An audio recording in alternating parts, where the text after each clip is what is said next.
Friends, నేను ఈరోజు మీకు ఒక టిప్ షేర్ చేసుకుందాం అనుకుంటున్నాను. ఏంటంటే ఆషాఢ మాసంలో చాలామంది గోరింటాకు పెట్టుకుంటారు కదా, అది బాగా పండడం కోసం నేను ఒక చిన్న టిప్ చెప్తాను.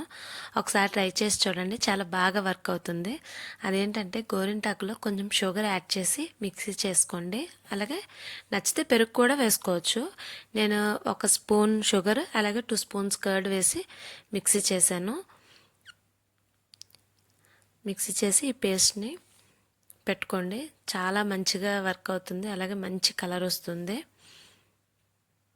నేను పెట్టుకొని చూపిస్తాను చూడండి. నేను రైట్ హ్యాండ్తో లెఫ్ట్ హ్యాండ్కి పెట్టుకున్నాను. అది చూడండి, ఒక హ్యాండ్కే పెట్టుకున్నాను. అది ఎంత మంచిగా కలర్ వచ్చిందో. నేను ఎలాంటి ఎఫెక్ట్స్ పెట్టలేదండి. చూడండి, చాలా బాగా పండుతుంది. నచ్చితే లైక్ చేయండి, షేర్ చేయండి, సబ్స్క్రైబ్